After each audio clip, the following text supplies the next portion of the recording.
Lucky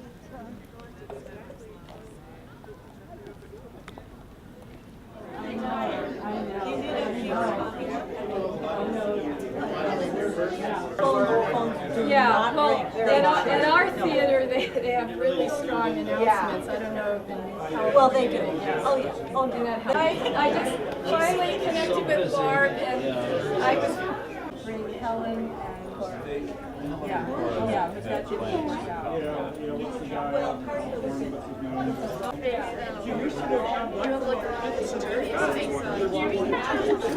I didn't bring it. You have the. That's Tommy. He's got short. Rifles and helmets and oh yeah, G.I. Joes. I'm the major son.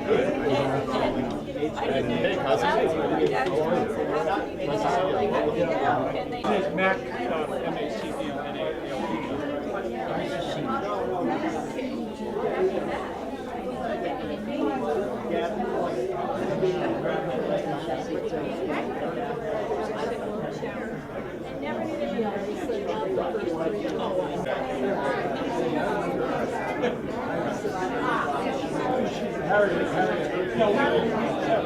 Oh, great. That's what I've been wanting to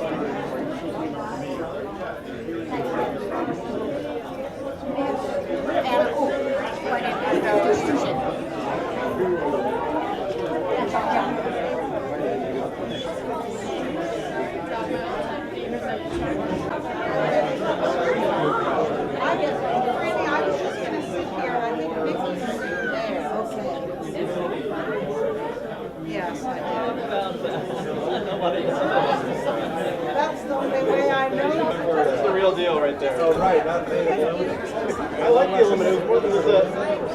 Yeah, I think it's steel.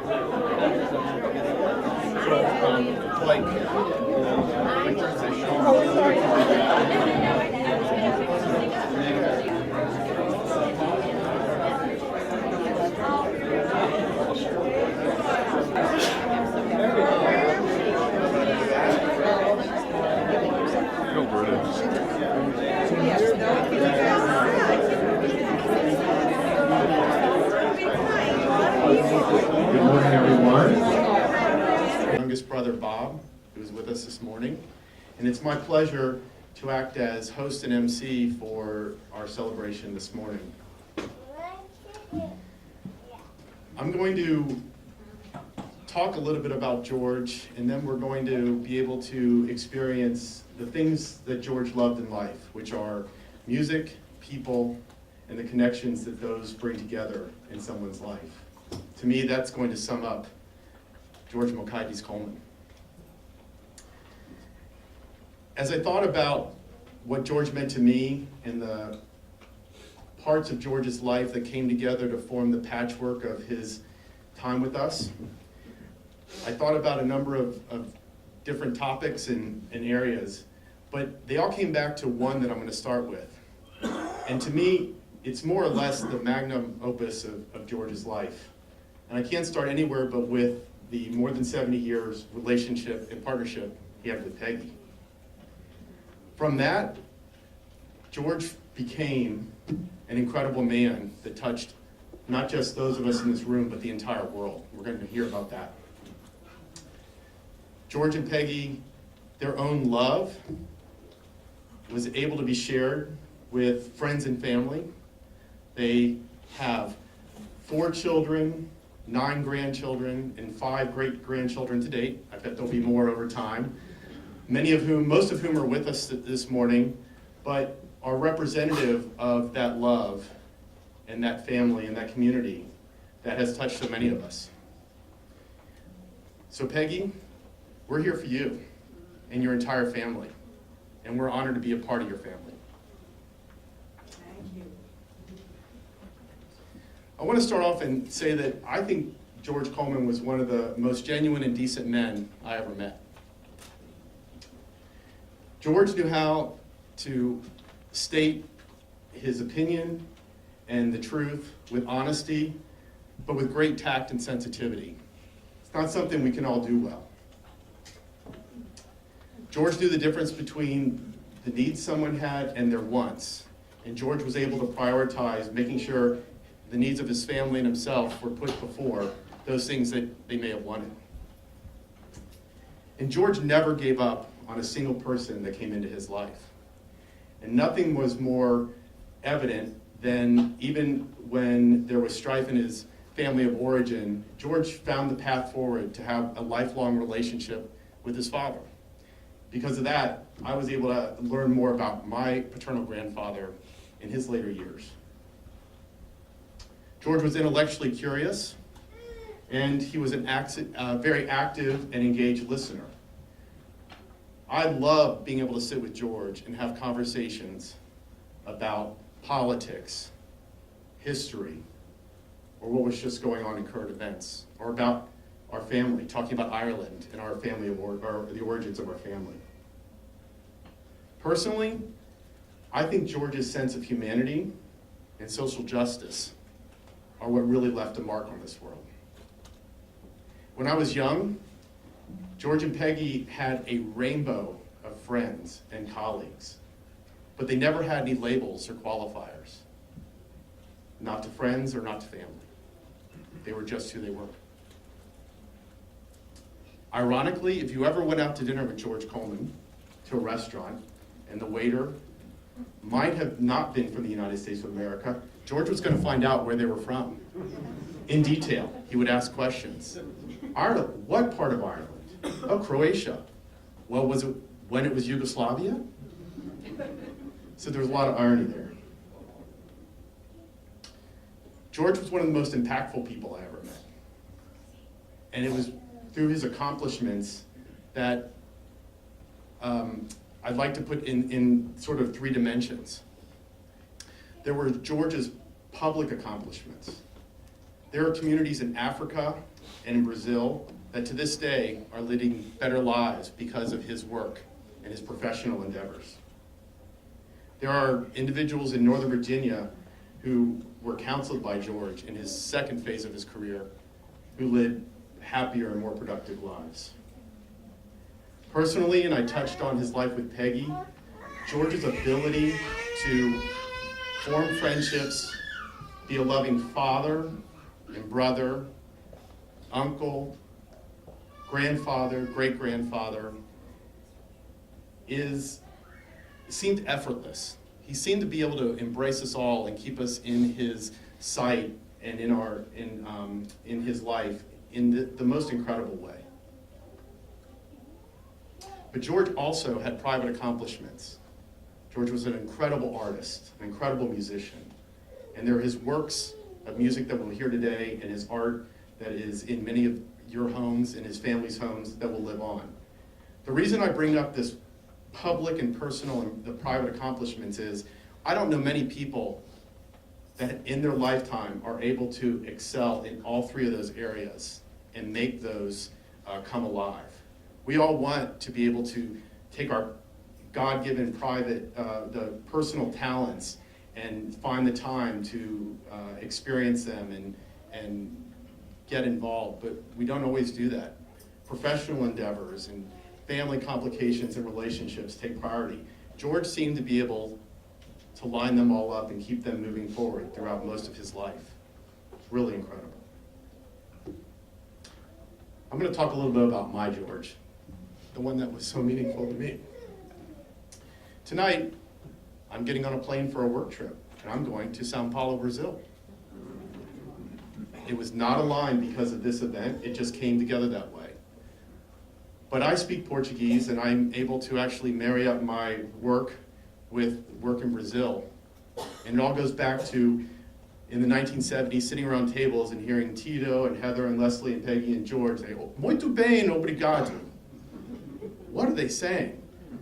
But George's love of languages was passed on to me.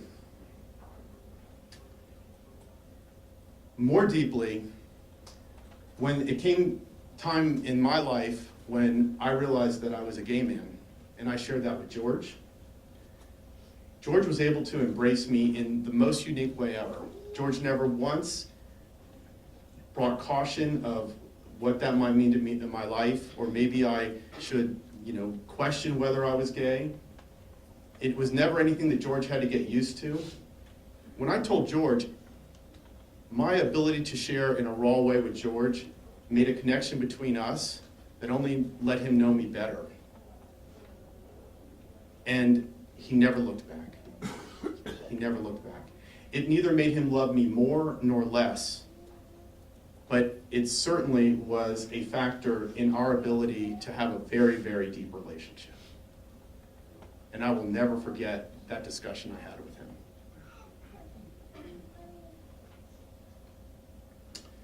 So with that, I hope I've laid some of the things about George that I think we will hear about more in depth today. Why I love the man so deeply, and why it is one of my greatest honors to be able to stand up here today and share his life with you. I'd like to ask George's youngest son, Sean Coleman, to come up. Oh. But first, I've already failed at this MC job. We're going to have a beautiful introduction of Amazing Grace on bagpipes.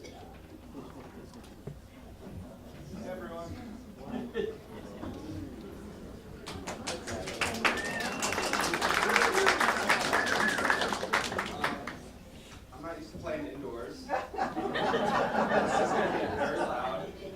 It's fine by me if you cover your ears. Little kids, don't worry, I'm sorry. By the way, this is Mike Tokar's fiance to Allison Coleman.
Glad you covered it, Mike. Thank you.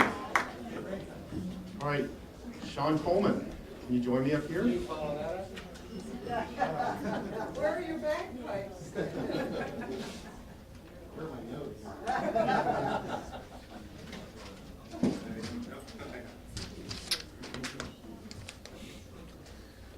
Well, I was supposed to talk about George's music, but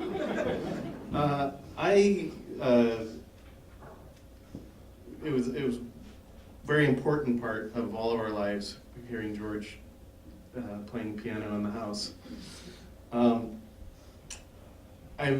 But I was struck by a couple messages. We all were inundated with messages from friends and family in December, and I was struck by two of them from boyhood friends who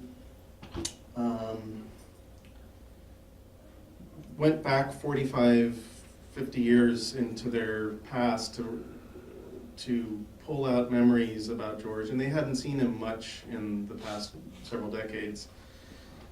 But it struck me that he connected the way he does with his grandchildren and great-grandchildren and children with just, kids from the neighborhood who I think, especially at the time, probably didn't, when they went to someone's house, the dad wasn't right there in their face. And so I was struck by this. I'm just going to read these real quickly.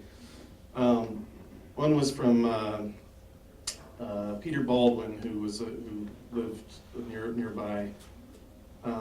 He said, like so very many people, I have such fond memories of him. He was unfailingly cheerful, kind, and fun, even to the boyhood friend of his son. I remember swimming with him and you at the downtown YMCA. I remember fun times at Bethany Beach and endless good times at your parents' house in McLean. I remember bad puns and good piano playing.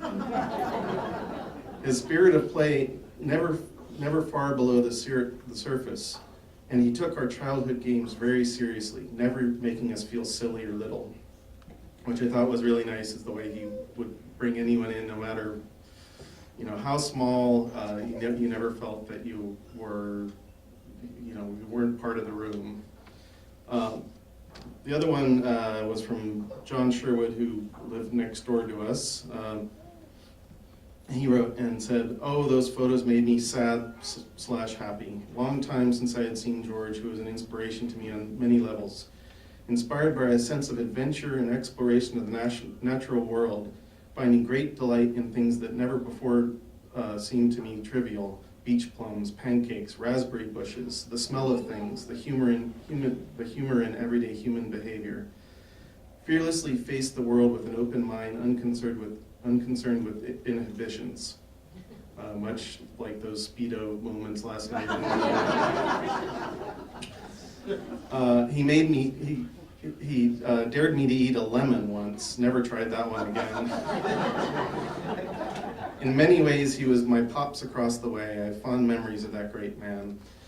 And other friends of mine expressed how they always wished he was their dad, because their dad wasn't present for them. And so I just thought the way he could touch people, and then 50 years later they come out of the woodwork and convey this, because they still held it closely.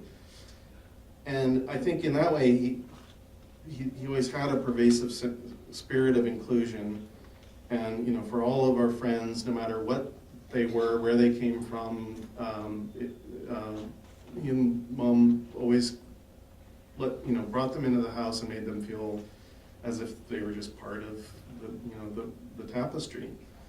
And it didn't matter where they were from or who they loved or how they loved or anything. It was just who they were and what they brought into the house. And that sense of inclusion is one of the most important things that I think he left with us. So anyway, thanks everybody for being here.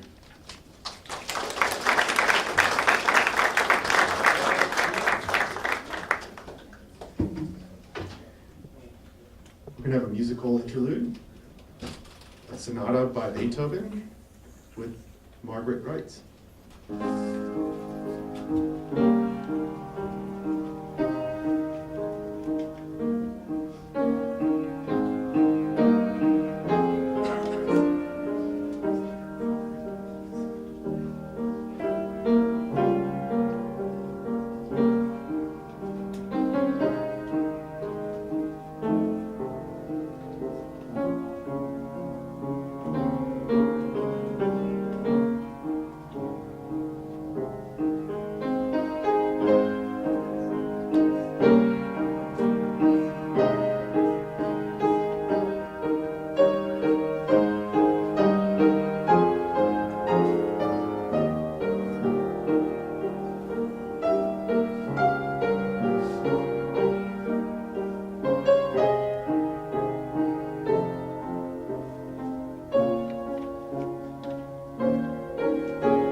The only person in this room that knew George longer than Peggy is my father, Bob.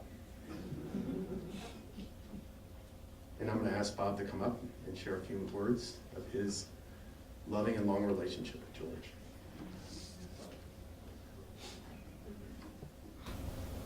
I had beautiful notes made up for this presentation, but we had a little fire, and they went burned up with the rest of it.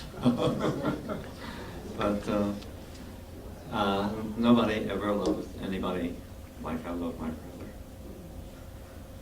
And we had a wonderful beginning in life together, to the point that we played silly things like wishing games, but we wish we had this and we wish we had that, and I was the little one, and I wanted my little boat my size, I wanted my car my size, and he had a little more practical things that he wished for. And finally he outgrew our little morning get-togethers. He was in the top bunk, I was in the lower bunk. He'd come down and we'd talk about this almost every morning. We had a lovely, lovely relationship that way. And it continued all of his life. I've never loved anybody like I love that man. Excuse me. I haven't broken down much on either George or the fire. I lost everything in the fire, so that's why it was a double whammy. And I had such wonderful help from my own family. My children, and all my relatives have been fantastic. Just within a couple of days, more or less I've been taken in, so it helped them out. George was so fantastic with music, and my mother being a wonderful musician. She could play anything on a piano. And the two of them got together many, many times on two pianos or one piano. It made no difference. They put out some music you could never expect to hear. It was gorgeous. And they passed that along, as a matter of fact, to both sets of family. Annie down ours, and George down when he had his own family. And it's been a great part of the life was the music in the family.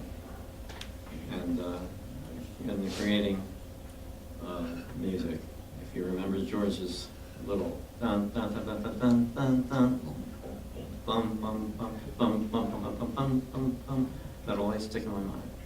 Every chance it comes up, I adore that tune. I'm gonna miss him so much, and I know all of you are. You were wonderful last night to come by and talk about him. And if I didn't know you, you presented yourself, and it was a wonderful evening. It really was. I want to thank you all for being here. Nobody deserves it better than George Coleman. All this attention, all this love, he exuded it, and he still exudes it up there. He really does. And I remember when I went to go to Ocean City, Peggy was at the Majestic Hotel, George was the umbrella boy on the beach, and the few times that I was down there with it, it was a great romance. It really was lovely. And I've adored her ever since. So I want to thank you, and want to tell you how much a man who was so adored is probably appreciating that right up there. So thank you so much.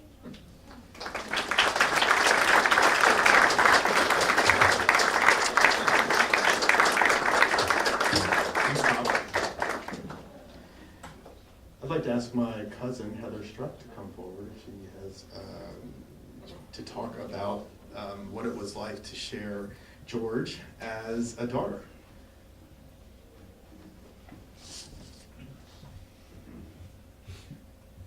I want to thank all of you for coming here. So many friends from Dad's long and full life and our wonderful family. And I just thought I'd name some of them out individually because it's so special. We have my Uncle Bob Coleman, George, the only of one of the Coleman siblings still with us. My mom's sister, Beryl Goss, and her two of her children are here, Allison and Robin, and their husbands. My cousin Tom Coleman, the son of George's older brother Tom, and he's here from Tennessee. All four of us Coleman siblings are here. Myself, Leslie, Tito, and Sean, and our significant others. 8 of their 9 grandchildren are here. Erin Adkins is with us in spirit. She lives in Australia with her family. And also 4 of their 5 great-grandchildren are here, and you're hearing them running around here as we speak, and many significant others. So I also want to thank everyone who's made this gathering possible. Kent has been my absolute amazing partner in everything, never hesitating to help me or help me think things through, or when I'm in despair about something, calming me down. Leslie, Tito, Sean, and I have been in contact to plan all the details using every possible form of communication except Twitter. And our children have been helping all along, and I'm not going to name all the things that people have done. Georgie Adkins designed both the invitation that you received and the program today. He's here today. Jesse took care of the printing and data flow. And a special thanks to our dear friend Pedge Ritz, who is here playing George's favorite pieces throughout the program. Thank you so much, Pedge. And Jesse's going to play later with her too. And to Lisa Dupre and all the staff here at Good Shepherd. I don't know if Lisa's still here, but they have just been amazing in helping us plan this. So we thank them all. Almost 2 years ago, my parents made a very courageous decision to leave the home they built in 1958 in McLean, Virginia. And they'd hoped to age in place there. But my mother had a bout of pneumonia, and that helped us convince them that it was time to move where there was more support. A cottage was available here with plenty of natural light and space. And my father agreed to come on the condition that his piano came too. And this was the beginning of an amazing chapter in our family. In July 2016, within 3 weeks of viewing the cottage, Tito had mobilized the furniture, the piano, and brought them up here to move in. 3 weeks was all it took. That was just amazing. Sean and his family came over from Ireland. Leslie came from California. Tito, with the help of daughter Allie and now fiance Mike, helped clear out the house in McLean, and they took care of the house until it was sold last year. Kent and I worked on settling them in here with lots of help from our friends, many of whom are here, so thank you for everyone who helped with that. And the residents and the staff at Good Shepherd were wonderful. And then began a steady stream of family and friends who came to visit. We have never had so many people visit us here in Binghamton, New York. It's not a hot spot, it's not a hub, but it's been a hub for the last 2 years. I stopped counting at 75, but there have been quite a few since then, and look at you all here today. Our house in Vestal, there were some repeats in that 75. Our house in Vestal became the annex for Good Shepherd in terms of lodging and meals and many wonderful multi-generational gatherings of family. And this time has given me a chance to reflect on the really special qualities of our family. Growing up, our home was a place where people congregated, often around the piano, always with food, with music, and a cacophony of conversations all going on at once. There was a spirit of adventure and travel and an openness to new ideas and people. A strong belief in fairness, in respect, and helping others. And as a family, we lived in Brazil and later in France. We all learned languages. and met many people along the way. Dad's work took him around the world over a long career to 88 countries. He was very proud of that. And he loved his role as the head of the family. He loved it. He was in his element. And even with the dementia in his later years, Dad's essential character prevailed. Up here, when he was sick and his short-term memory was not good, he was always cheerful and kind. He had a great sense of humor. As he became ill with the bone marrow cancer, he actually enjoyed going to the transfusions at Wilson Hospital. And I noticed there that among the 5 or 6 beds where the patients were getting their whatever they were getting, he was the only patient that the nurses were joking with. And it was silly word plays. They knew his nickname Buddy, they knew his birth date, and they knew that they could joke around with him. And he had a good time there. You know, he'd be there for 4 or 5 hours getting his blood. He had a good time. He loved our his great-grandchildren, our young grandchildren. I remember last summer when I think it was Annie asked to sing songs, we were all together. And he knew more verses of those nursery rhymes than any of us. And he still had a strong, clear voice and tune. Dad always carried a picture of my mother in his wallet, of her in her teens, I think in her bathing suit. It was always in a little picture that was still there. And he often told people that marrying her was the best thing he ever did. He set a high bar for all of us by living life to the fullest with those he loved.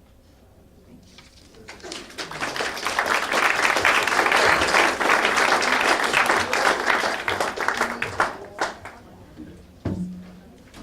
One of the beautiful aspects of George Coleman was the multi-generational family that he was able to foment with Peggy and build. And when Gabriel, their first grandchild, was born in 1979, it was just a few months before Bob and George's mother passed away. And one of the things I love is that Annie actually had the chance to meet one and her first great-grandchildren, her great-grandson, Gabriel Struck. So I'm going to invite Gabriel to come up and share his thoughts on George. Hi everyone, thanks for coming. So my name's Gabriel Struck. I'm George's first grandchild. George is my only grandfather growing up, and he was the best. And so I was blessed to have him for 38 years of my life. Both my son William, who's here, and I share George's middle name, Melchiades. And as George would say often, Melchiades was a 4th century pope, saint, and a martyr from North Africa. As Tito told me, he was the first black pope. So, you know, per family lore, the name was passed down to George after a senile or perhaps drunken priest gave the wrong saint's day name to George's father. So it's a mistake, so we've kept it all along. So, you know, my wife first met George, this is some 16 years ago. She just left with our son who's crying, but she said, wow, your grandfather is so cool. And he really was. You know, he was still traveling around the world with Tootie, playing the piano, sculpting, almost always nude men with big butts, which is a big joke. And telling puns about everything and nothing. So growing up, we would drive to McLean, Virginia every Christmas and Easter, where George could navigate DC without a map. He would take us to the museums to look at art and sculptures, to the cherry blossoms in the spring. George was a member of the National Press Club, and he once took my brother Jesse and Dad and I to lunch there, where once he found out the waiter was from Brazil, he ordered in Portuguese for us. True story. So I grew up hearing stories of my grandfather, some larger than life, of him as a teenager in the Navy exploring the streets of Tsingtao, China, of George crossing the Khyber Pass into Afghanistan with Tootie, traveling to Ouagadougou and playing piano in a hotel bar in Senegal, sweating out yellow fever in some tropical bywater, of visiting his Peace Corps volunteers in the jungles in Brazil, and to bring home a giant fish from the Amazon back to Rio to feed his family. So like Bobby said, George and Tootie met some 70 years ago when he was a good-looking umbrella boy, and she was vacationing at the beach in Ocean City. Some of my fondest memories in childhood are from nearby Bethany Beach, where the whole family would gather in their big house, the B-frame, sweating under the fan, pre-air conditioning. For breakfast, there would be pancakes with George's homemade jam, made from beach plums. He'd sometimes help pick with him in the nearby dunes. George avoided the midday sun, but when we all got back from the waves, George would make a sandwich piled high with everything from the fridge. Ham and peanut butter, and mayonnaise and cheese and tomatoes, maybe even leftover bluefish. It's true. But never cucumbers. He hated cucumbers. It's true. And after another late afternoon dip, we shucked corn out on the deck, and we ate paella or Brazilian feijoada stew or fresh fish from Indian River, talking and telling stories about around the big wood table. So it was hard on everyone the last few years to watch such a great man decline. Sorry. When I think of George, I like to imagine him in his prime, traveling the world in his Guayabaga shirt, singing plain piano at family gatherings, or emerging from the early morning surf at Bethany, handsome and strong, with Tootie at his side. I'm proud that he was my grandfather, and I wish that my son could have gotten to know him. But even his last few weeks, he knew and loved that all three of us were Melchiades. George, I love you and miss you.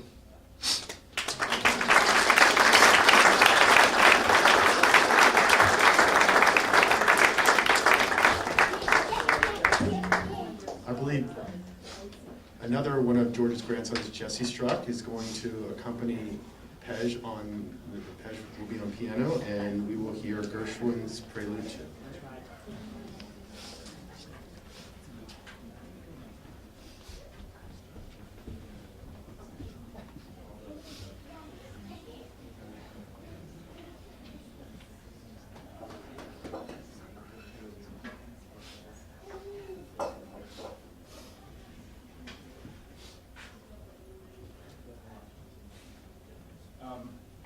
I'm not going to say very much, but George and I would try to learn a piece together or play a piece together whenever I came up, at least once I got good enough to play with him.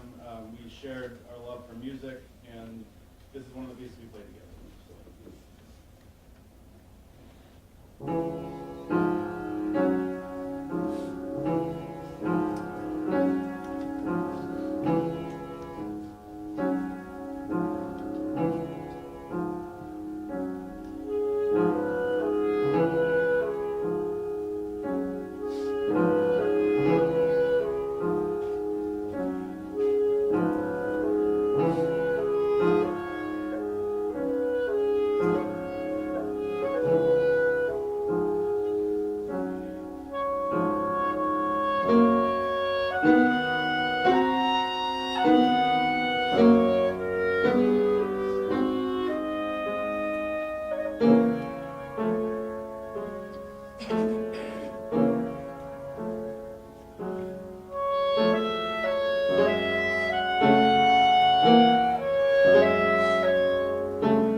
Jesse, that was amazing. That was amazing. I love the fact that while George is, my relationship with George is different now, clearly, I still have a great relationship with his siblings, or his children, and that as siblings, they are keeping George alive for all of us, but specifically Tito and I stay in touch, and he certainly keeps George's punnier side, but he also has George's heart, for sure. And I'm going to invite Tito to come up and talk about his dad.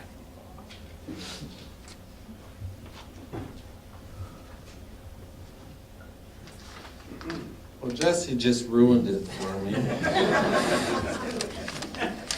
Gabriel didn't help. Hi, everybody. I'm starting off where I hope not to be at the end, because that music just went right through.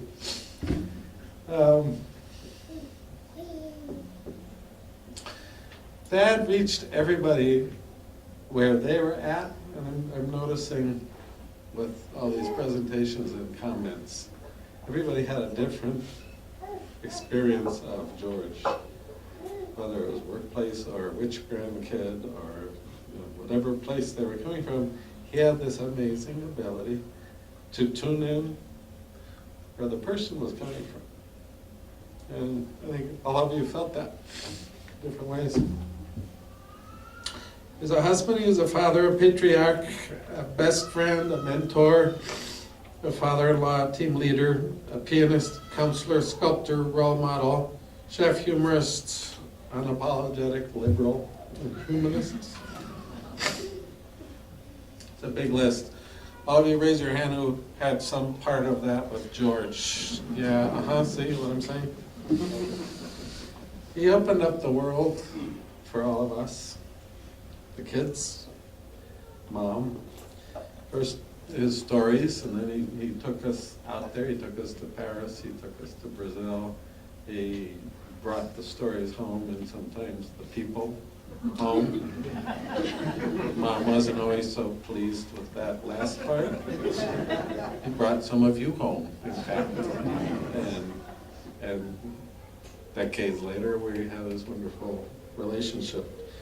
We were encouraged and supported to find our paths, change our paths, whatever the paths were. You notice geographically how close we are as a family. Sean's in Ireland, Leslie's in California, Heather's, where is this place? So that encouragement had allowed us to go and do whatever we were going to do. We're spread out. Heather mentioned we've stayed strong as a family. I think we all feel we've worked really well this last year together, even though we've been in different places. He always gave a lot more than he took. He gave to everybody. He left every community he touched better, whether it was a village or a congregation or his family community or his workplace community. He always left of himself a whole lot more, and a lot of you were touched by that. He, as Heather mentioned, went to 88 countries, not counting the ones that changed their names a couple of times since he went there the first time. We grew up appreciating not only our somewhat motley roots, we're sort of mutts as a family. We have all these different interesting strata and stories that come in, but more than anything, we appreciated through him that every person has a rich story, and he would bring those stories home. And often they were the story of the waiter or the taxi driver or somebody he met, and he would bring home that person's story, and it would be as important as any other person's story. And we learned that. We learned to respect everybody through George. We were enriched and we enjoyed the friendships that came through him, but we also had our friends come through him and become his friends. And a lot of you here, I see you, came into our lives maybe through one of us kids and ended up with friendships with mom and dad because of the way they are, the way they received people. Julie, who's here, commented that we were the first family that she saw in her life that where everybody liked each other and the parents were friends. Unfortunately, it's not as common as one would hope it would be, but we've heard that from a lot of people through the years. Our friends for the school years and beyond were always welcome. They became his friends. He was a best friend as a father in every sense. He listened, he asked, he supported, he provided good feedback, he disagreed gently when necessary. I only hope I've been able to carry 60% of his lessons as a father into my life. Thank you, Dad. He's right up here. Always.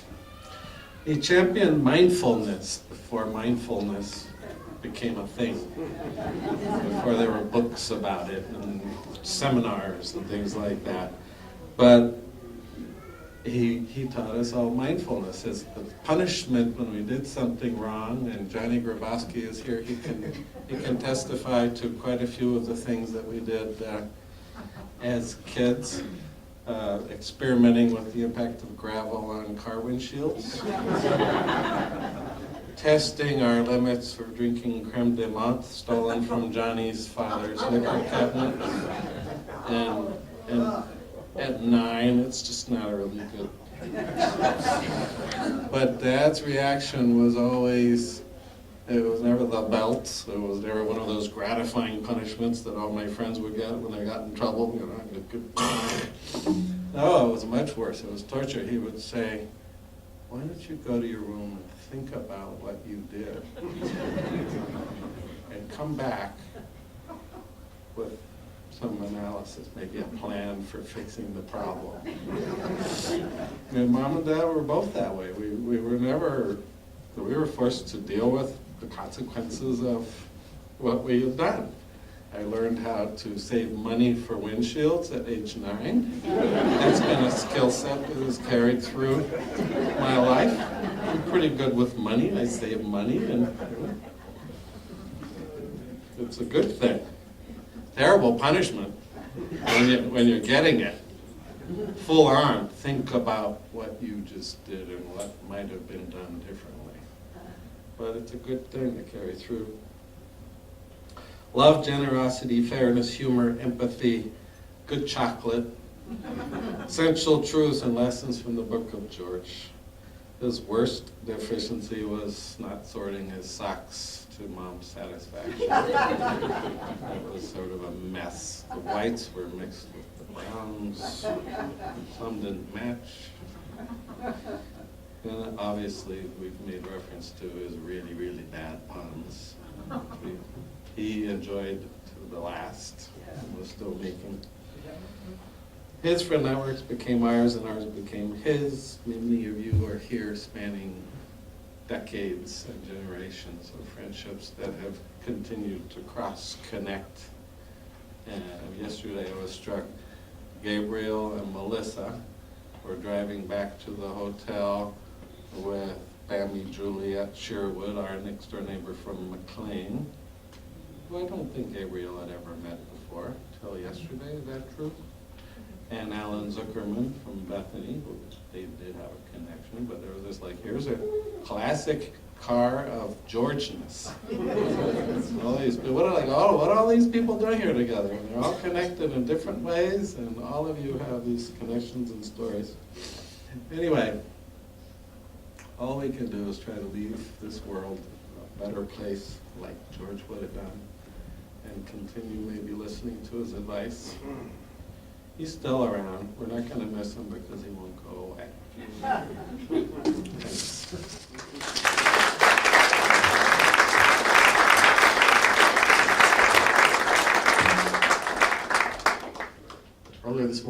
chance to speak with my cousin Leslie, and we got on the topic of George's sense of humanity and social justice. And I think she's going to come up and speak a little bit more about that. Leslie?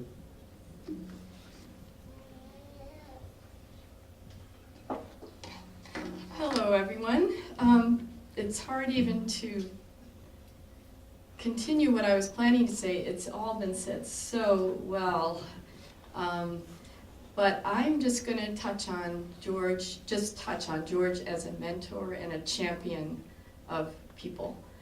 As a mentor of life, he gave all of us the freedom to find our own individual path. There was never admonishments to be like the Joneses or do something because what will people think. And it was such a gift. I think many people in life have to fight for that.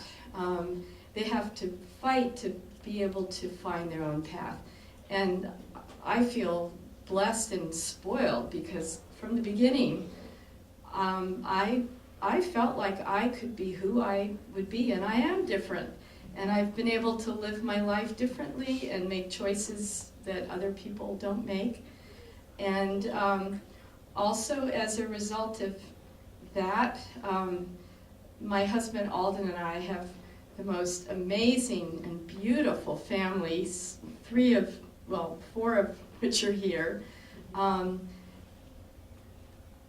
that was, it all started with him taking us to Brazil and me falling in love with people and with his belief that every child in the world should have the best upbringing like we did, should be nurtured and given every chance because everybody can be amazing and flower.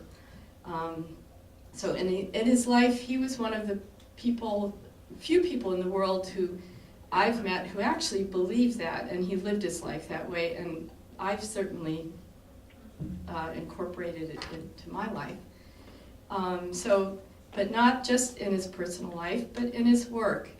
He was a champion of humans. He really believed that every human being has the potential to be good and great if just given the tools. And so in his work, he and I'm very proud of the work he did as a Peace Corps director, the programs in Brazil, his many years of work with Planned Parenthood, giving women around the world a choice so that they could choose how many children to have and when to have the children. And that has made a big difference in the world. And finally, I think the project that he might have been most proud of was the project that he dreamed up while he was part of the Agency for International Development to provide education and resources for street children in Latin America. He was so aware when he traveled the world of all of the beautiful human potential in kids out on the street selling chewing gum or whatever they could, resourceful kids, smart kids, making a living. And he dreamed up this program and got other people sold on it and made a difference in the programs to give little kids human potential to grow up and do something with their lives. And as I've gotten into adulthood, I've realized how rare that is. And in this world right now that's so polarized and where people are afraid of differences, I actually believe that if more people like my dad were in the world, and if they were raising their children to embrace differences, the world would be a much better place. So.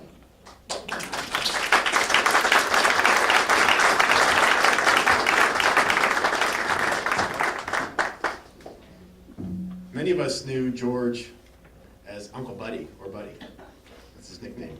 And when George was, when my 4 nieces were first met Buddy, they couldn't say Buddy. They called him Uncle Bunny. That's what they heard. So for their start of their life, they all called him Uncle Bunny.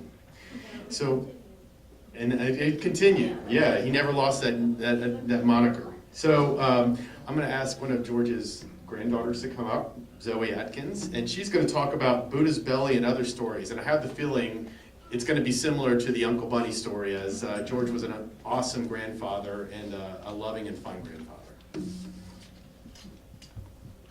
Hello, I'm Zoe. I'm Leslie's youngest daughter, George's now third youngest grandchild. I'm going to end on the Buddha note, kind of corresponds with music and his love of everything. Other stuff, it's a long list. As a grandchild, being the granddaughter of George and Tootie is an amazing gift that we got. Countless memories. Jesse had mentioned, or excuse me, I always get their names mixed up.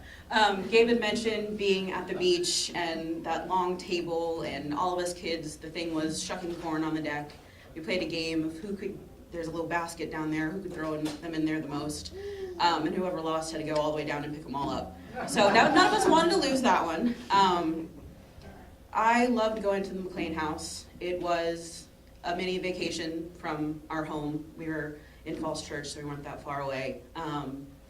Easters were amazing. The yard was massive, countless eggs. Everyone always found so many eggs. I'm pretty sure Tootie and George snuck some in easy hiding places for us younger kids that had short legs, Alden too, my dad. Christmas was amazing. We had the big tree upstairs, and this December when we came and visited Tootie, I was very set on making Christmas cookies as our tradition. We had the old Brazilian table counters covered with cookies, icing everywhere, in your hair, in your teeth, in your shoes, sprinkles scattered everywhere. So I was very set on making those with her and my cousin Allie. So that was very touching. And also I think it was Christmas, pronouncing the boosh. I'm butchering that, and I apologize. I always remember Tootie would pinch her cheeks to help us form her mouth and say it correctly, and then George would go, no, you're not saying that right. So in like vicious cycle of going through that all over again. He'd just be in his chair, sitting there, no, that's not right. You're not saying that right. Tootie, that's not right. So it's probably a good 15 minutes of all us grandkids trying to learn how to say boosh in the correct manner. And then it came out and everyone forgot because it was amazing and delicious. I remember sitting at the kids' table in that little side area, which I loved because there was lots of cute little trinkets in there. And then once everyone left, there's 2 spots in the house you could always find me. One was underneath that Brazilian table with my blankie and a bowl of fruit. Don't ask me why. That's how I got the nickname Toucan, because if you couldn't find me, checking on the table, I'm sitting there, thumb in my mouth, chewing on a piece of fruit, probably grapes. And, they check under there on the table, you good? No, I'm good, just having my space there. So that was always a fun memory, which brings us to the Buddha. Upstairs, his beautiful piano that was very lovingly and caringly brought here. That was the second place you could find me in the McLean house.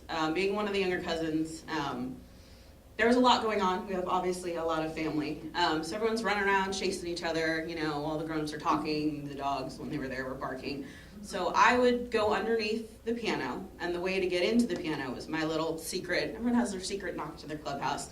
Mine was underneath the table, the piano, excuse me. You had to rub the Buddha's belly 3 times clockwise and press his belly button to enter in to my little undercover piano thing. And somehow George always knew that I was under there. If there was too much going on, I would just, with my blankie, sneak under there, and I'd lie on my back and just stare at the beautiful underneath of the piano. He would know. I was small enough back then where he couldn't find me, I was under there. And he would just start to play. And that always calmed me down and centered me, and it was a beautiful, loud piano, but it seemed like everything went silent around you. And it just had that moment of, sorry.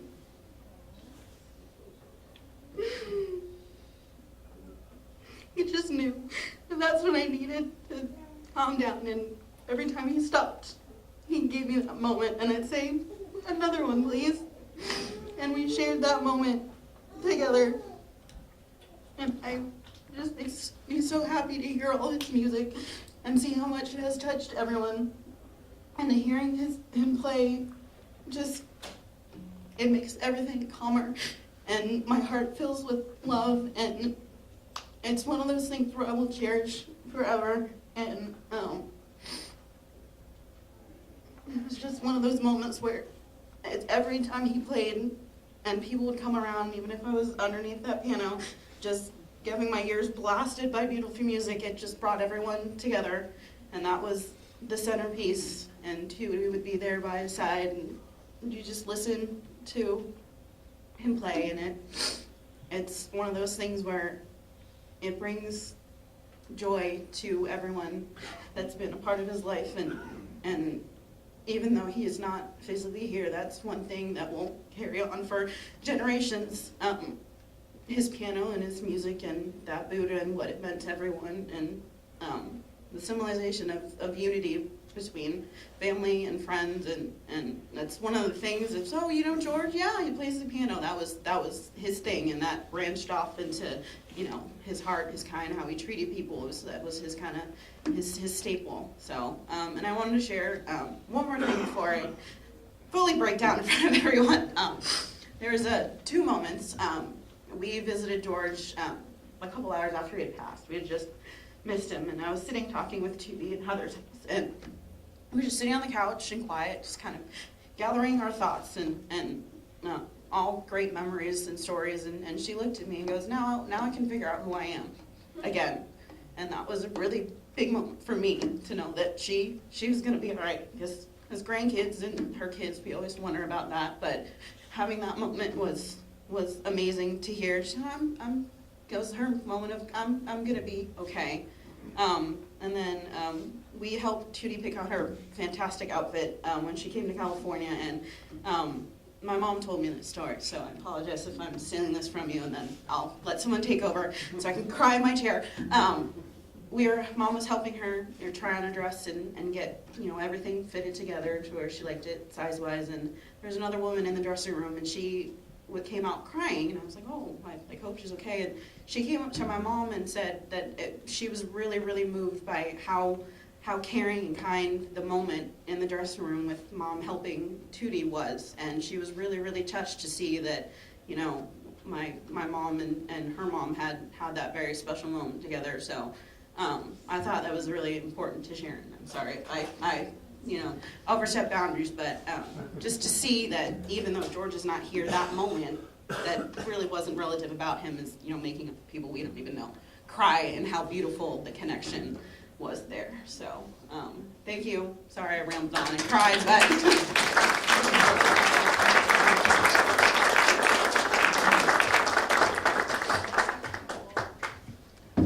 For me, George and the music are synonymous with Chopin.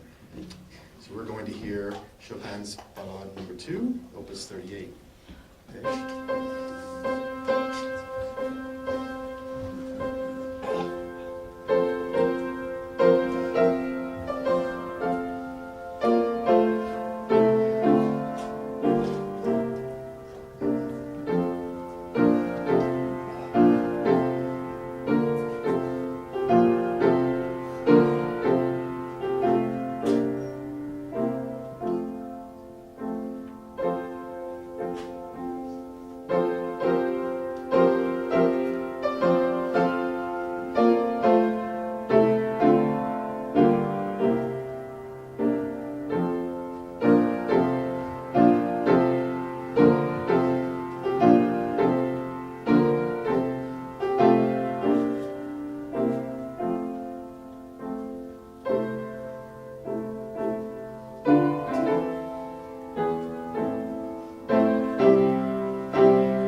lot of great stories and recollections of George from his family. And many of them mentioned his work out in the world and the lives he touched, both in communities, but also individuals that did the work with him. So I'd like to invite Jim Harrington to come forward and to talk about his meeting of George in the Peace Corps and how they continue to work together.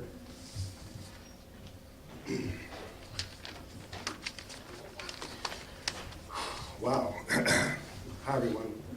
So I'm one of those people that George touched when he was on assignment out in the world. And I want to thank you very much for inviting me to speak with my wife, Jill Burkmeyer, here joining us. I met George sometime in 1980 in Cowlec, regional capital in Senegal. He was probably 54 and I was 24. That picture you saw last night was of us in one of those black and white photo booths.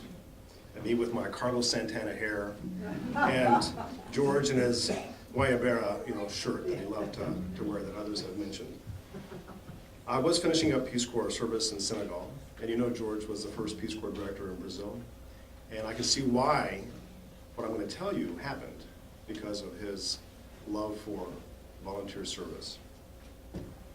So I was finishing up Peace Corps and starting a short-term contract with the USAID Health Project I was working on. George was on TDY with a family planning team that included John Tamaro and Jack Galloway and maybe others that I have forgotten, at the invitation of Mike White, the USAID health officer there, Pat Daly, his program officer, and David Shear, the director, and Mel McCaw, the deputy director, important people in my life and in the programs that were being implemented in Senegal. George took a liking to me. He said I reminded him of his son Tito. I thought, who names their son after the dictator of Yugoslavia?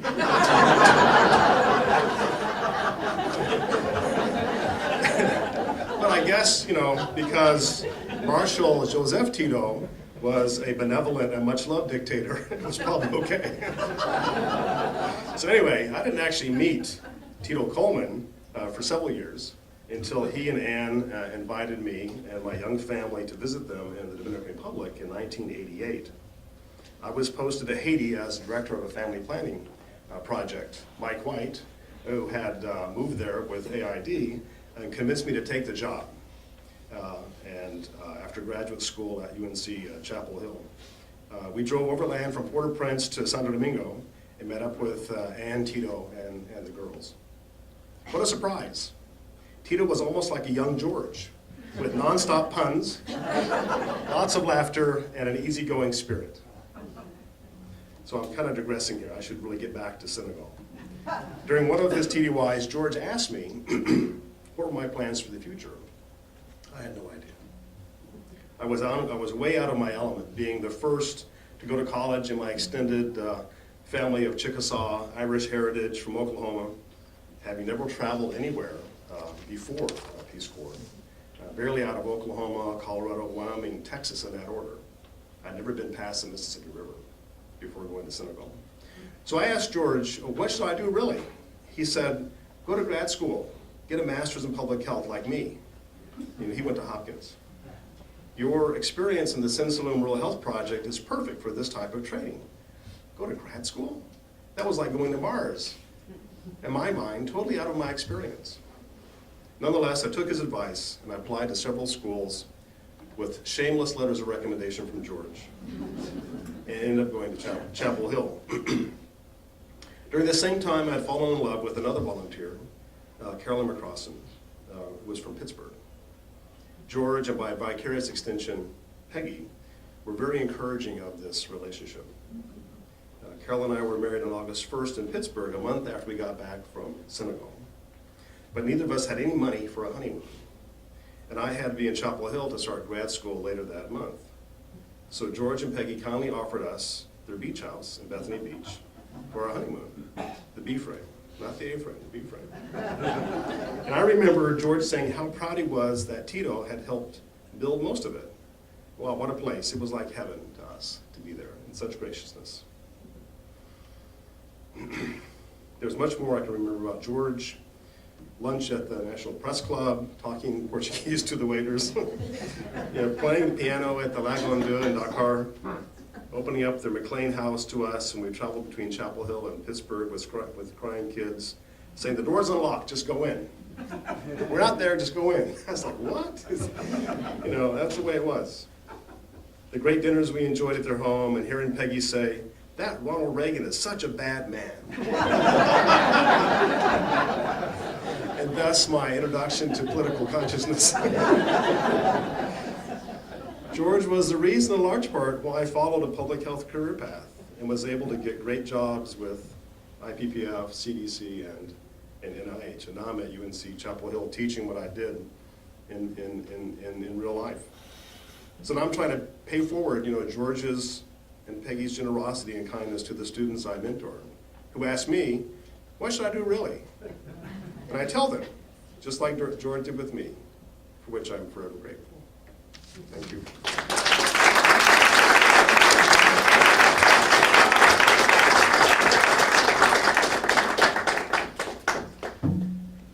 Throughout my life, I've had the joy of visiting with George and Peggy, not only at their home in McLean and at meals with my family in restaurants around Northern Virginia, but at their home in Bethany Beach. And George and Peggy purchased that land and started to call it a temporary home when there was just a tiny little road between them and the beach, which nowadays doesn't exist. But I had wonderful memories there when I was a preteen. George would want to go off for a jog. It would just be Peggy, Sean, George, and me. And George and I would get up early, and George would want to go for a jog. I was not a fit child. I would get out Sean's rusty bike, and George would put the chain back on because they hadn't had it since the last summer. And I would follow George along, and we'd get to the beach.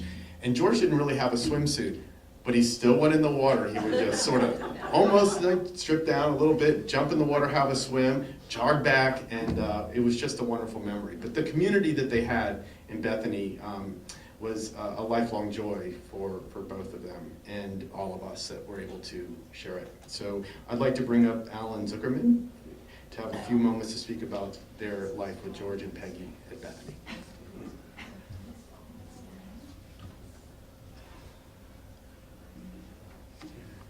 When I think of George, I don't think of people dressed.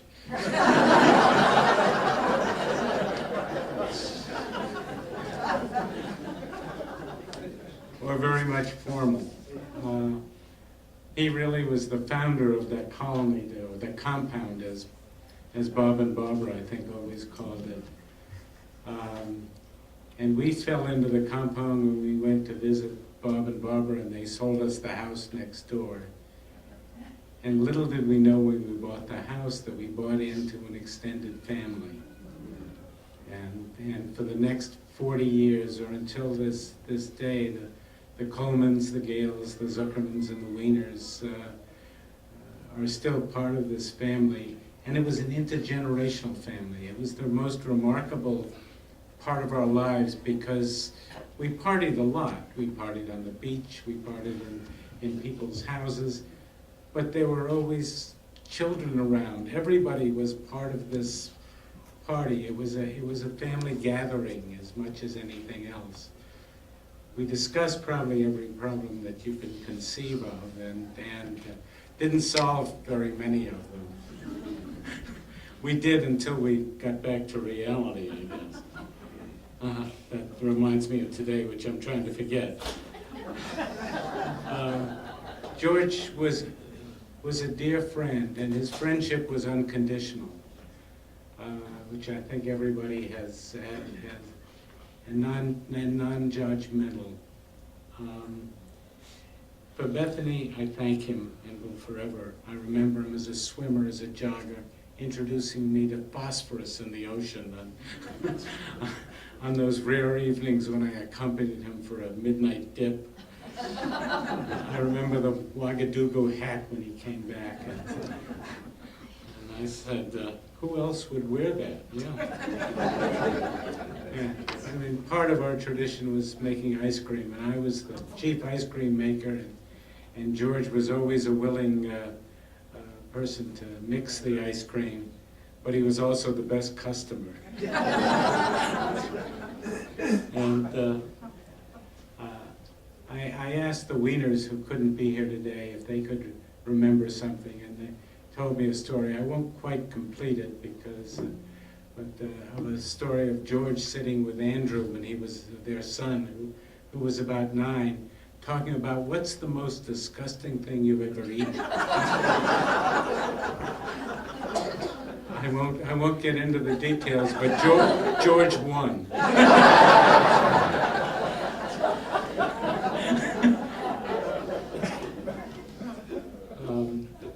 I asked my son Jonas, who met George when he was 1 year old, and Jonas is now 48, to share some memories. He couldn't be with us, but and I'll share them because his memories. The first one was his booming laugh coming off the second story. So we heard him laughing in our house. And he also, his second memory is of George's hair. His hair everywhere.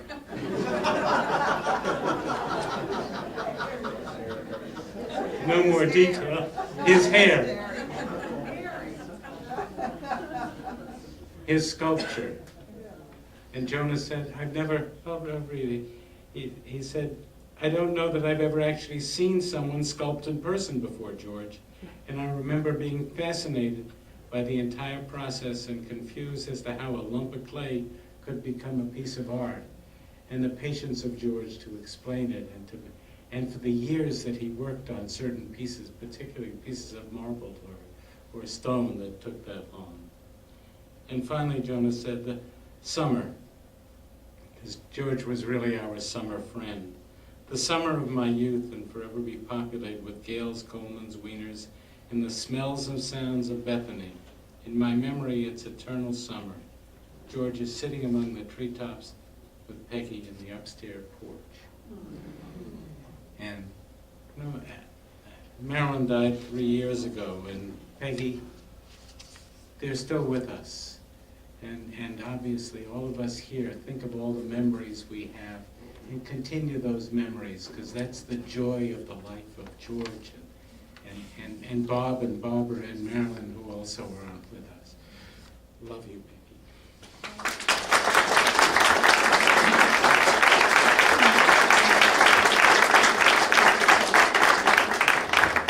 Being here, although I know many of the people in the room, it's also wonderful to meet people you hadn't met before and to be able to share memories of George and to make a connection. So last night I had a chance to make a connection with my new friend Harriet Dessler. So I'd like to ask her to come up. We compared notes on places we've been and places we'd still like to go to. So Harriet's going to come up and talk about her life with George from the perspective of working at the Agency for International Development.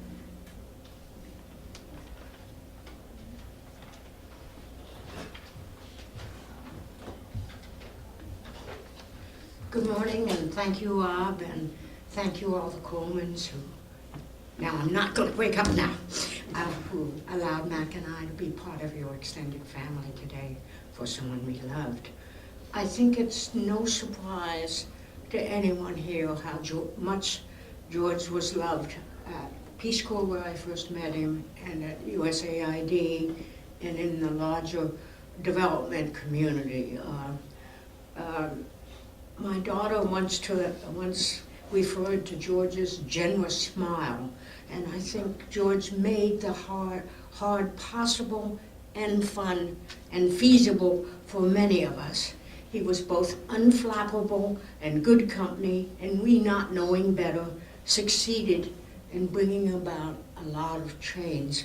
Most of the future leaders in public health and aid mentored as young people under George, Ann Tinkle, Betsy Brown, even me.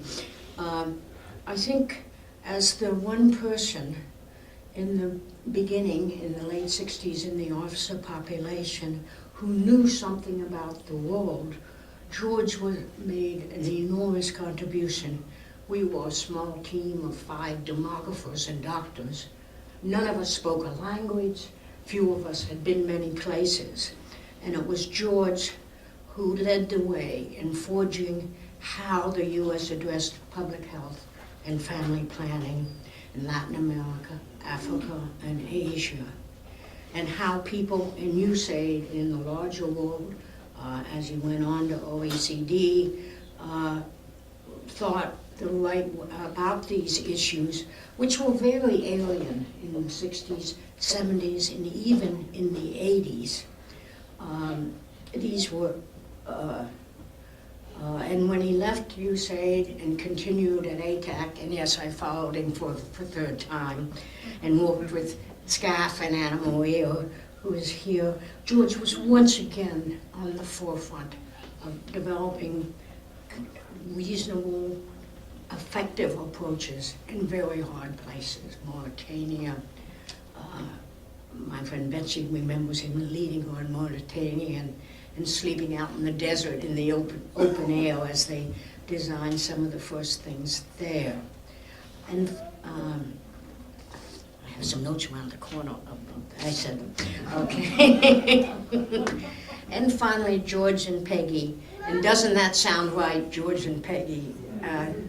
Sort of like a horse and carriage. They go together. Were our strong supports to Mac and I when we first dated. They were at our wedding, and they helped us raise our children, Mark, Kate, and Kate. We all 4 love George and love Peggy.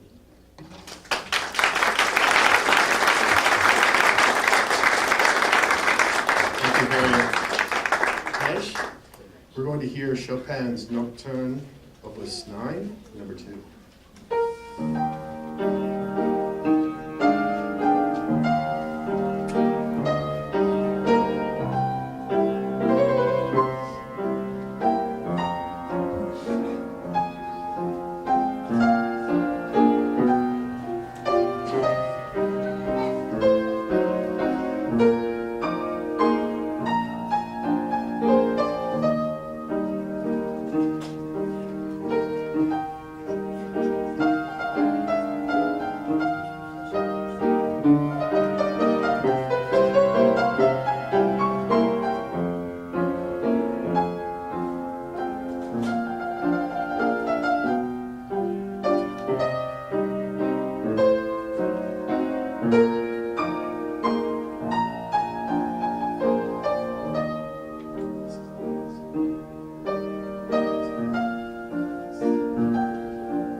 Those of us that called George Uncle were very lucky.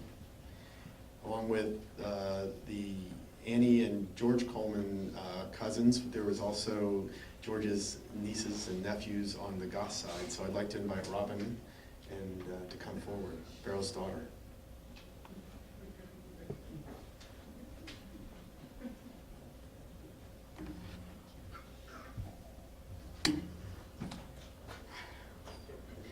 My Uncle Buddy, he always made me feel wonderful and special. He would pop up at various stages of my life, just before cell phones or without any notice. My favorite was when I was alone, 17, my first month in France, living in a maid's room up a dank, dark staircase. One lonely evening, I hear footsteps, voices coming up the stairs, and I was so scared it was the errant brother of the owner of the apartment. I froze until, to my delight, it was Mickey and Buddy's voices coming up the stairs. What a wonderful surprise. I feel so fortunate to have both you and Buddy in my life. Thank you.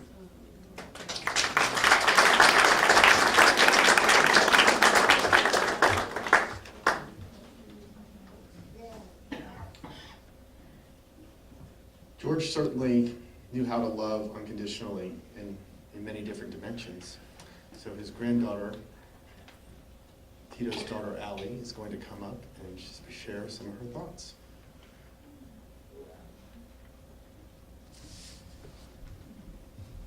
She's getting married.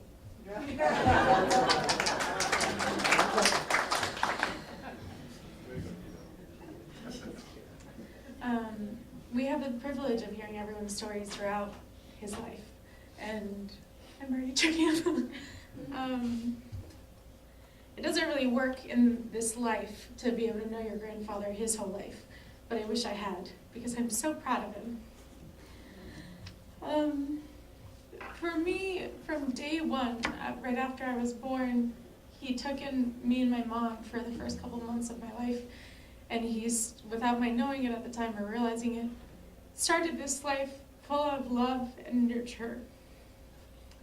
He and Tootie would take care of me every day and hold me, and I think I have carried that on throughout my whole life in terms of feeling loved in this family. And George and Tootie started that off, and my mom, of course, and my dad. And so for me, throughout every message and every story and every interaction that I've seen George in, it's been loving intentionally. He loves purposefully and he lives intentionally. And that is something that I didn't realize at the time when I was growing up. What did I know? But it just was so consistent throughout every story and every person who has come up here today and everyone that I've spoken to last night. It's just such a consistent, intentional way to live. And first, my earliest memories of that is when Sarah and I would come over to Tootie and George's and sleep on those silly pull-out chairs. And we loved it. We loved it. It became kind of our cocoon. And we would sit there and tell each other stories, and then we would hear, when we were waking up, we would hear George grinding fresh coffee every single day for us. And before we would get up, the entire house would smell of fresh coffee. And that's just one act of George waking up and intentionally deciding, I'm going to care for the family and I'm going to make sure everyone's awake. And so he would, at the same time.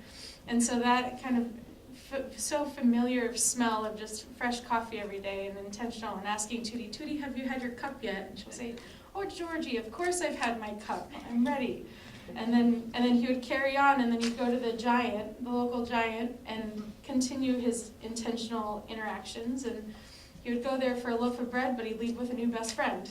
And he'd know where that best friend was from and their entire heritage. And then he was so proud of this new best friend, he'd come back to McLean House and tell all of us about the heritage of his new best friend.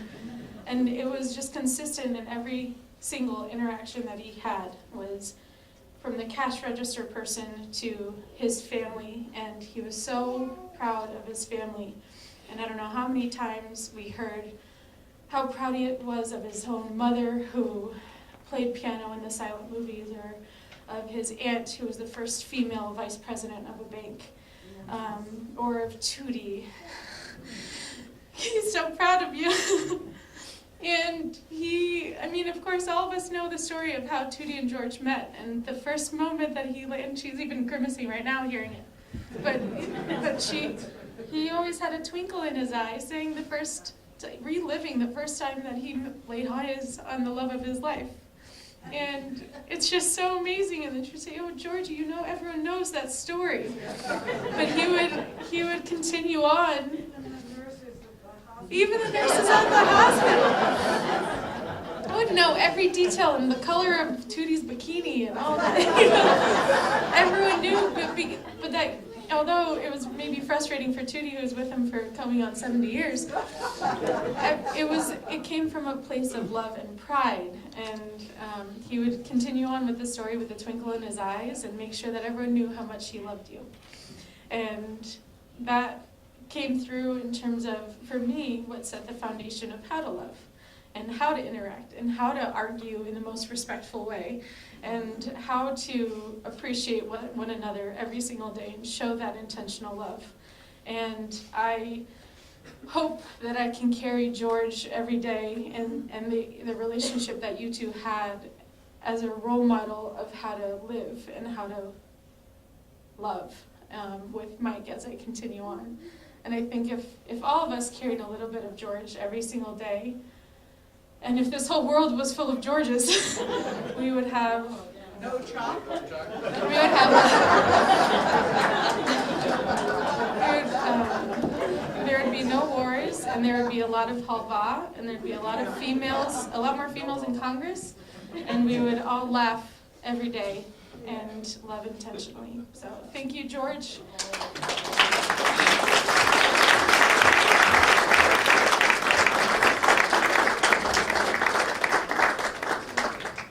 It's incredible to hear all the different ways that George's life lessons, both shared and lived, have filtered into all of us. And love is the essence of life. And to know that his granddaughter is carrying that forward. But I think Allie's sister has even additional words about love and life that she's going to share.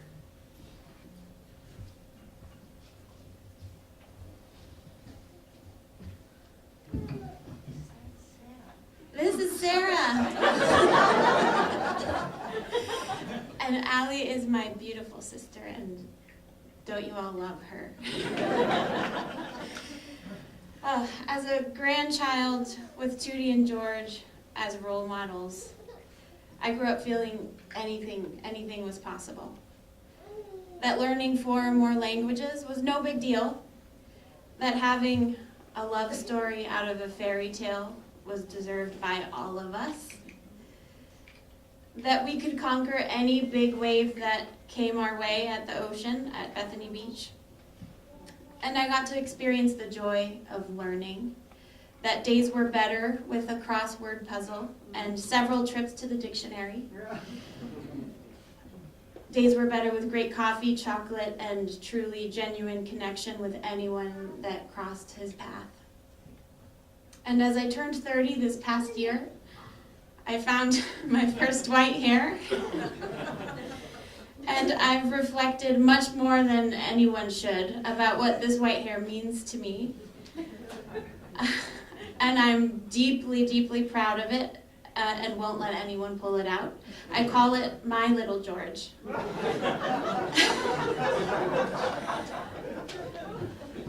Because it's a symbol of the grief that I feel from his loss. And the pride that I have in all that I learned from him.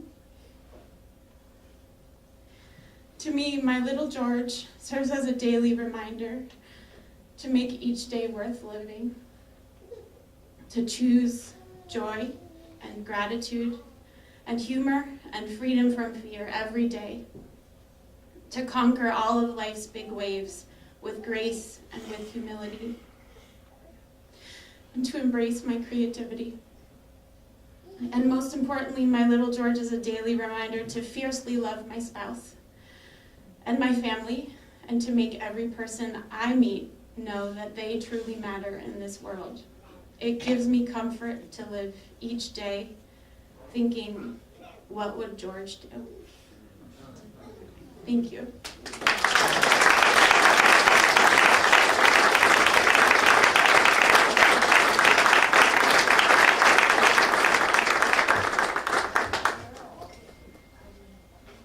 We're going to hear some more music, but after this, we're going to invite anyone who hasn't had a chance to share their thoughts on George to speak for a few moments. So during this music interlude, if you want to think about something you'd like to share about George or with the family, we're going to invite you up just after that.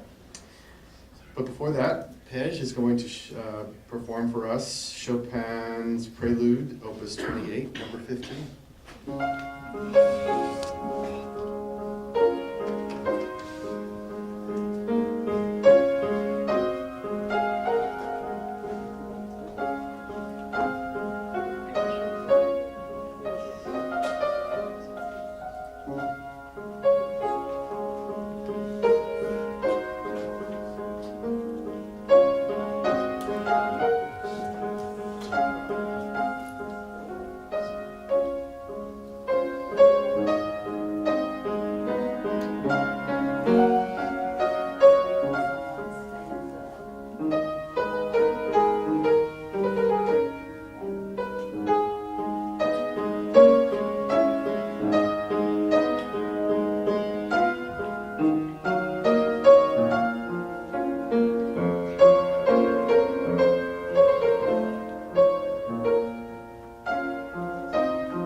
Is there anyone who would like to come up? I know I'm probably going to first invite Anne Lyon to come up and talk about her thoughts on George, her love for George. And through this family, I got to learn to love this woman too. Thank you. I wasn't going to talk, but I moved to. I first met George in 1963 on Praia Vermelha in Brazil, in Rio. And as a 6-year-old, I was immediately struck by the warmth of the Coleman family and the Saturday feijoadas, and everybody was welcome as part of that family. Our families were friends. And so fast forward to, I think it was in '78, and Heather got married, and our family was invited to that wedding. And I took my boyfriend at the time to that wedding, and I said to him, George and Peggy have the best marriage I've ever seen. So when I get married, I want a marriage like that. So fast forward to 1984, when I was living in Chicago and trying to get into the international public health world, I recalled that George was working at Development Associates. And so I applied there and was interviewed, and once I was hired, I found the story behind my hiring was that one of the hiring managers had a screaming fight with my father in the State Department hallway, and said that over my dead body, would I hire Anne Lyon? So George went to the president of the company and said, you can't do that, it's not fair. So I was subsequently hired because of George, and then a couple months later, he brings Tito through for lunch, and I say, my goodness, he's grown up. And I say, George, invite me to the Christmas party. And he did, and the rest was history. We are now the proud father and mother of those last two speakers. So that's one way that George has affected my life. And the only other story I want to tell is one that is his irreverence has not come through today. So I'm going to share one irreverent story. Tootie and George had a beautiful garden in McLean, and they had, I think there were moles or something, some varmint. And Peggy was always angry at those destructive creatures. And so George got a have-a-heart trap and collected them. And before Groundhog, okay, one of those varmints. And I'm assuming I'm in friendly territory at this gathering, so he would sneak them over to Ken Starr's house before dawn and release them. Thank you.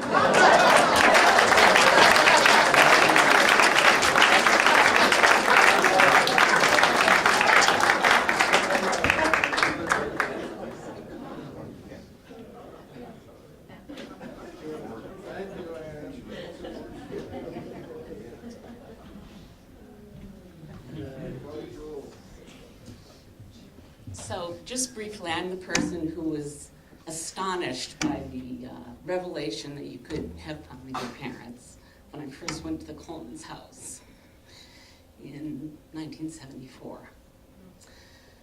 The other thing I wanted to say is I want to defend George. His puns were great. They were not bad. So I remember two. One, I only remember the punchline. He had a phase where he did variations on Chattanooga Choo Choo. So he would construct this elaborate story, and then he would say something like, "Is that the cat that chewed your new shoes?" So he had several of these. The other thing I remember is we were eating dinner in the first incarnation of the house in McLean, and outside the dining room window was this beautiful garden and birds and all that.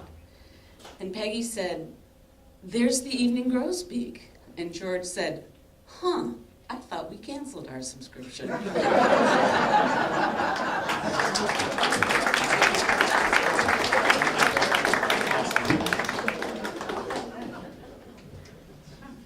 Cousin Tom?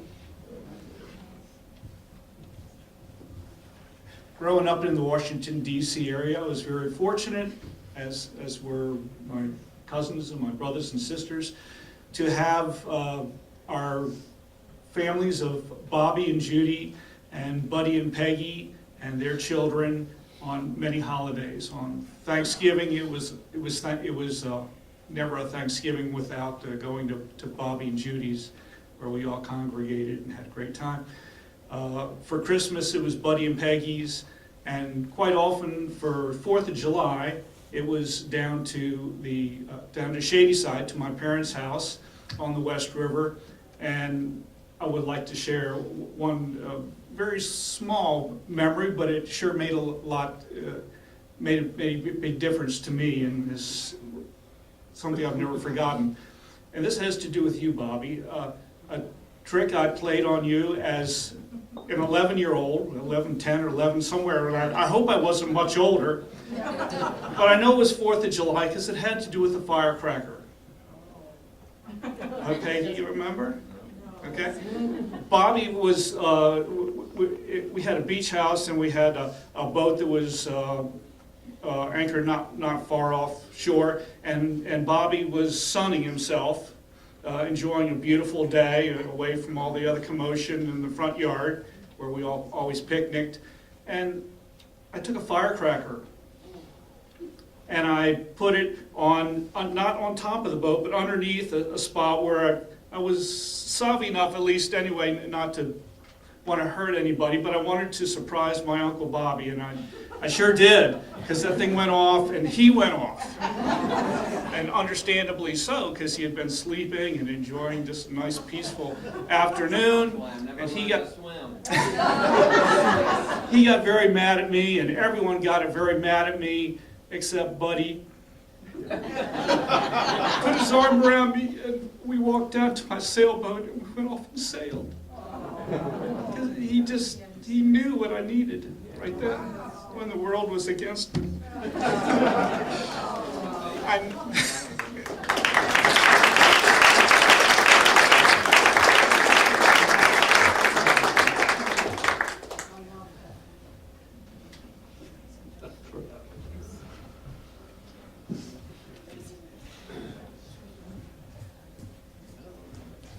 Hello, I just wanted to share something that my son wrote, but I wanted to tell you who I am. Most of you, a lot of you I've met already, but I'm Juliet Sherwood, and we lived next door to the Colemans.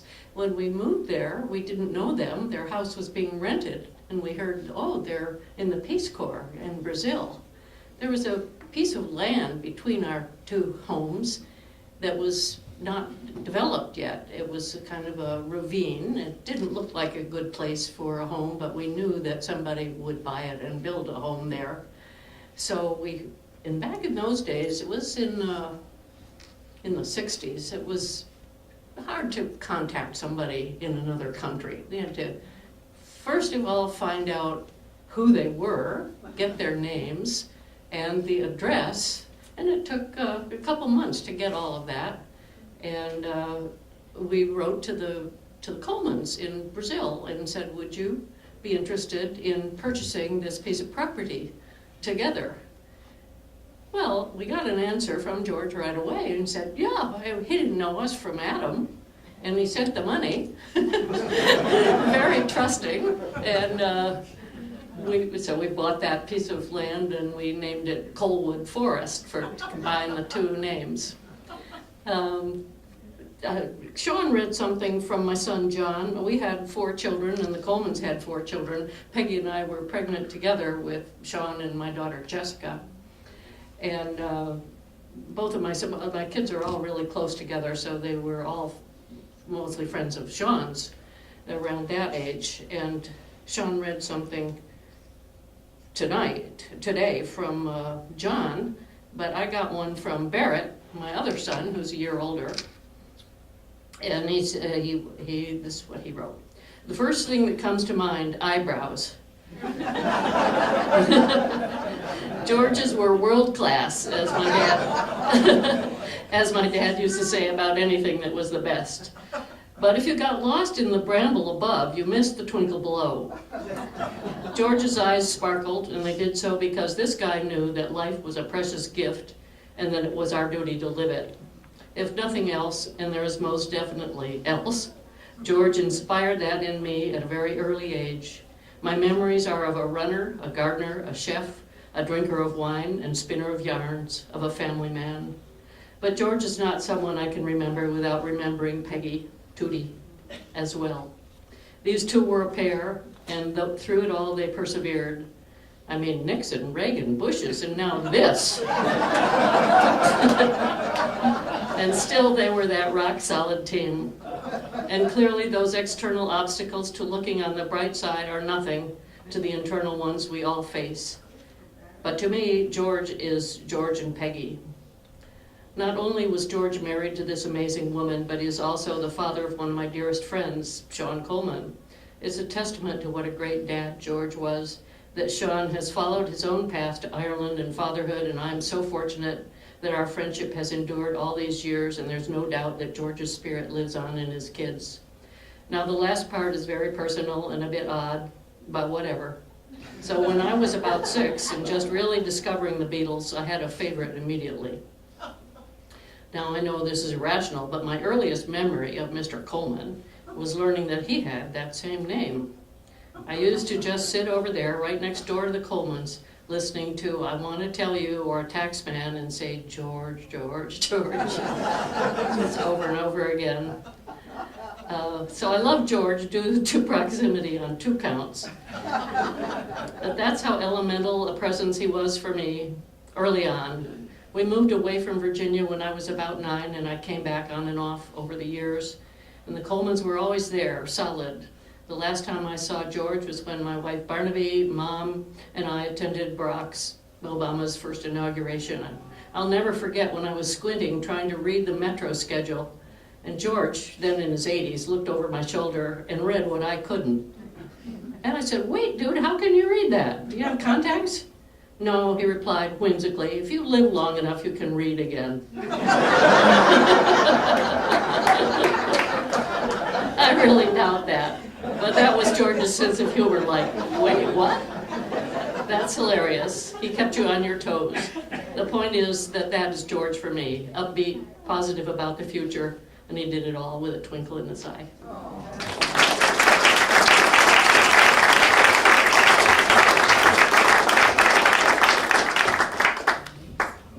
Our time to celebrate George in this room today is coming to a close. And I want to remind everyone that Following this, there will be a lunch at Enwell Greens, which is just around the corner and down the hill. There are so many amazing stories about George, and so many common threads from every aspect of his life and every connection.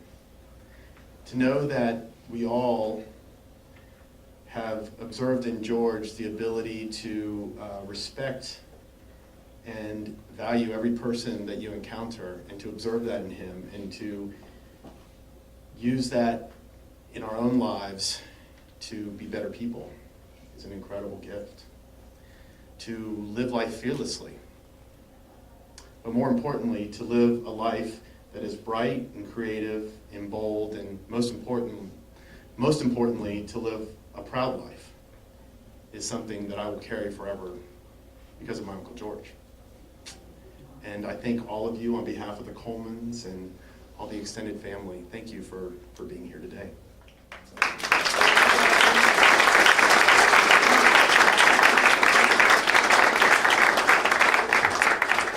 We're going to finish with another piece that Paige will play for us, which is Chopin's Nocturne No. 2, posthumous.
Stay with Kirk. Okay. Stay with you. I gotta go. Okay, I'll be right here. No. Oh, she went to the men's room, I guess. Yeah, I think that's where she went. She didn't go to the car. So I had the keys. Oh.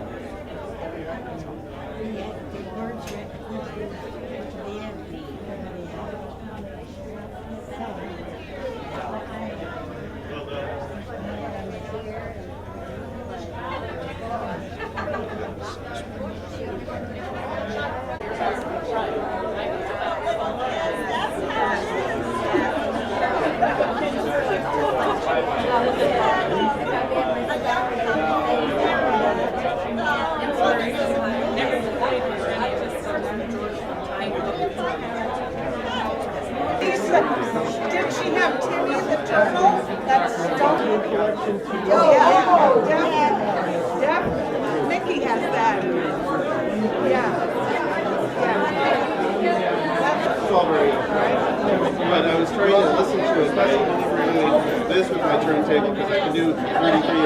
This guy was a star.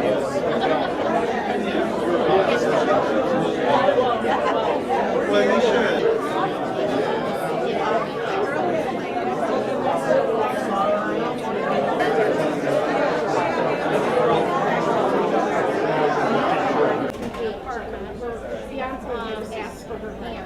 Okay. Yeah. Okay. I couldn't keep it together.